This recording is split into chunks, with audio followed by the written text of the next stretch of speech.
colleagues. I want to, sorry, how do I get rid of this? Meeting is being recorded. There we go. I want to describe the distribution of certain materials at Bearsden, which is a fort towards the west end of the Antonine Wall, as you can see now. A word of introduction about the excavation. The slide you're looking at shows in almost black the buildings which were on the site when we started work in 1973, and the grey areas are what we were able to excavate.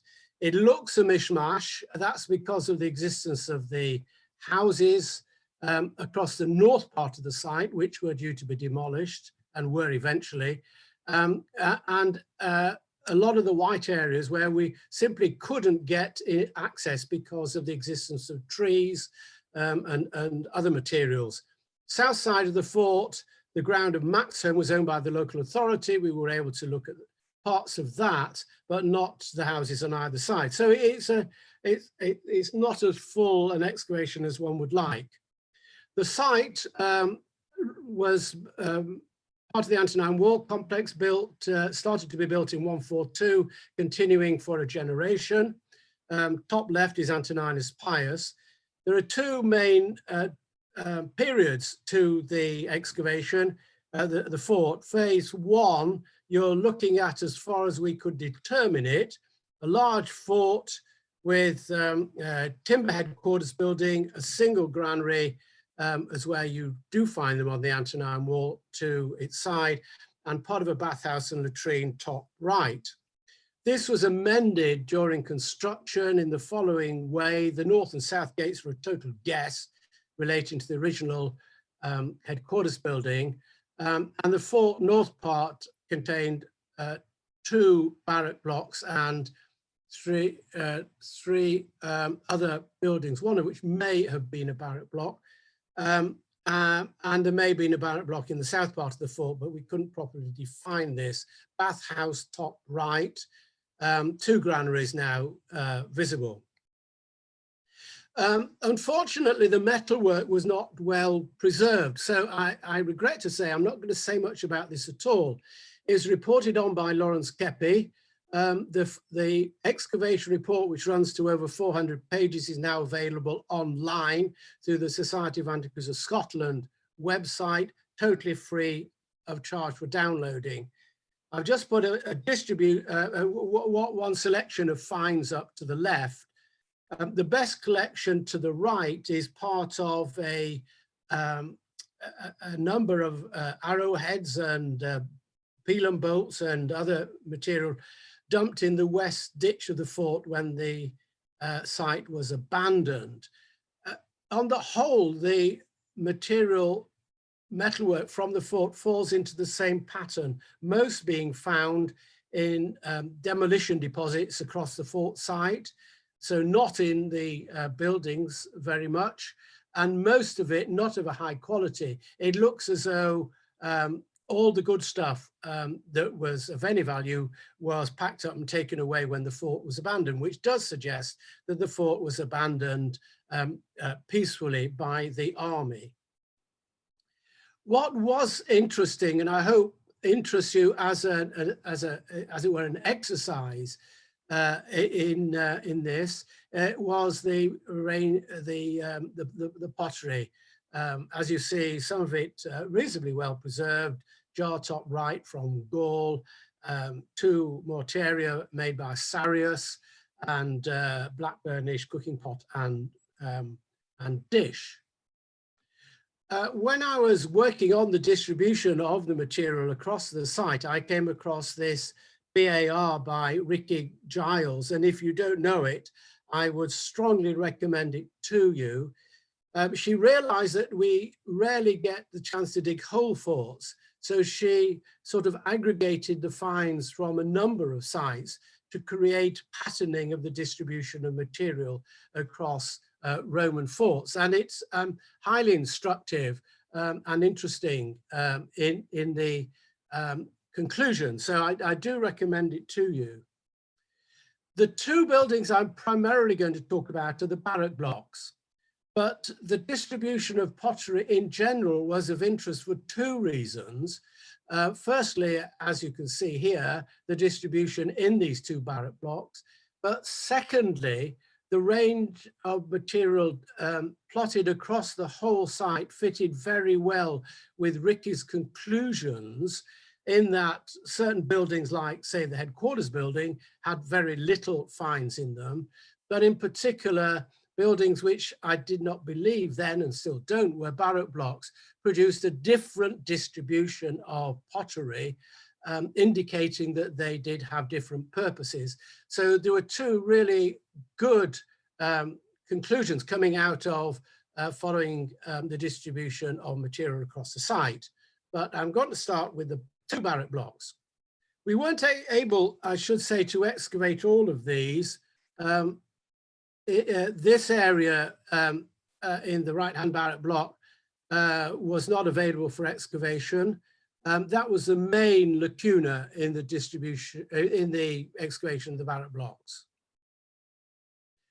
So when we look at mortaria, we find that across the both Barrack-blocks, there's at least one sherd of mortaria in nearly every room, as you can see.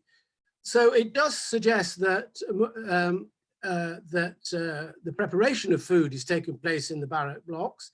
And if you look to the three buildings to the north, and the top left almost completely excavated, you can see that very little in the way of mortaria was found there, which underpins my conclusions that these were not Barrack-blocks.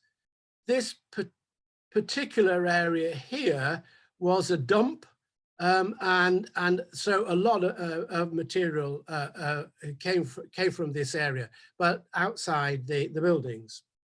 Secondly, we look at cooking pots, and the distribution is pretty similar, running right the way through most rooms. There are a couple of gaps here, which I can't really explain, but most rooms have cooking pots in them. And finally, we have bowls and dishes, which again occur in or beside most of the rooms. Again, not all, but most of the rooms. And again, a distribution up here and in this building as well.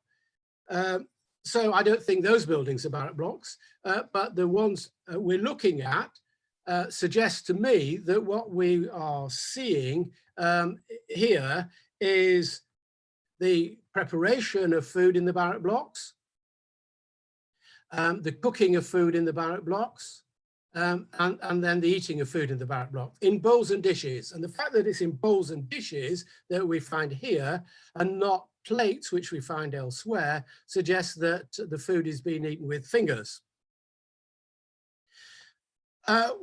Here we've got particularly jars that I wanted to show, which are these, again, quite a few in the Barrack-blocks, but Ricky commented on the distribution of jars, that they tended to be found on roads or near granaries because they were used for carrying grain back to the Barrack-blocks, soldiers walking along the road. So we've got here we've got and here we've got jars in or beside the granaries, and here beside the roads, on the roads, as if soldiers were walking back with the jars containing grain or water and dropping them. And throughout all of this, we've got hardly any pottery in the headquarters building. Plates we did find in yellow down here, quite a quantity in the Intervallum Road, but not in the Barrack-blocks. Samian has it also, I think, an interesting distribution. Quite a chunk here in the officers' quarters, only one sherd in this Barrack-block, a couple of sherds over here, but again, quite a distribution in the area of this officers' quarters. But again, not much, nothing in this room, building, a couple of sherds in each of these buildings. Again, nothing in the headquarters building. So it seemed to me that here we have a distribution of Samian which relates to the status of the officers. I know when I first suggested this back in 1977, Lawrence cavilled at my interpretation, and he may want to come back on this, but I still think there's something to be said for it. Again, a lot of material in this area, sorry, jumped too far. A lot of material in the dump here as well as in this area of the fort. Amphora was interesting too. The blue area where we had least in the form of amphora in the Barrack-block here, most of the Barrack-block, none at all in part of it. Some in front area of the headquarters building. The next color is the greeny, where a little bit more, quite a lot here in the dump. But interestingly, most was found in this building and around that little building here, both of which seem to me to be likely to be stores buildings. And in fact, one could envisage, because of the sheer amount up here, that this was used for the storage of large jars of amphora and so on. So that was the fort. I want to turn briefly to look at the bathhouse, because that was quite interesting too. The bathhouse lay to the east of the fort in the annex. We have a changing room, cold room here, 3 rooms of the steam range, or the hot range if you prefer it, leading to the furnace, which is marked out in red Lanarkshire gravel to try to simulate heat. So the soldiers progressed through here and went back and then into the cold room to close up the pores. Alternatively, when they started in the frigidarium, they could come into the laconicum or sudatorium, whichever word you prefer, with its raised floor, where they would get a sort of sauna treatment with its own furnace down here.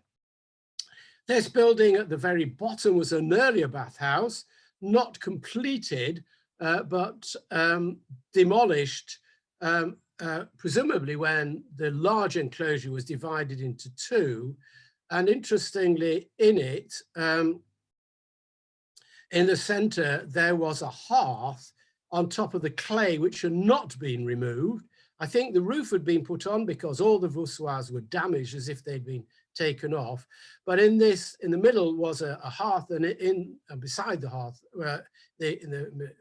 burning from it, was a sherd of Sarius mortaria, which suggests that Sarius or himself, or more likely one of his staff, was sent up with the army or immediately afterwards to start making mortaria for the soldiers. Up here, we've got the latrine.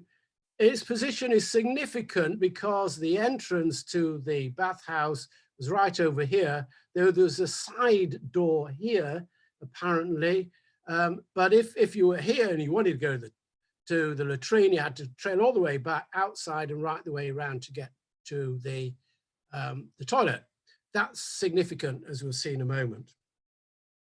So when we look at the distribution of pottery in the bathhouse, I've blown this up from the primary drawing.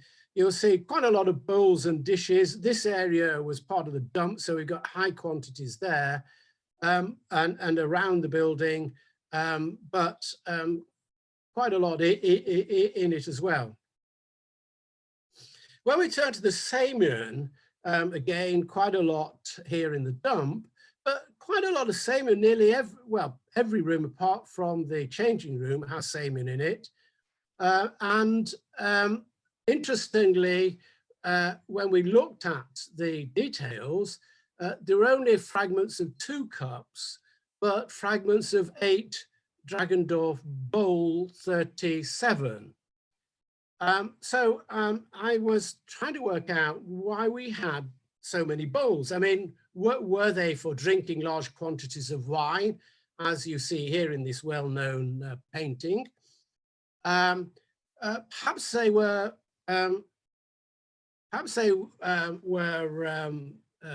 piss pots, bearing in mind the distance of the latrine from the bathhouse rooms, had to come right the way around outside. Even on a day like this, it wouldn't be much pleasurable. Was that the purpose of them? But when I looked in detail at the environmental material, and in particular from the bathhouse, we found fragments of fruit and nuts in the drains within the bathhouse. So I'm flying my kite and suggested that these Dragendorf bowls contained the nibbles to go with the wine or whatever other refreshments were available in the bathhouse.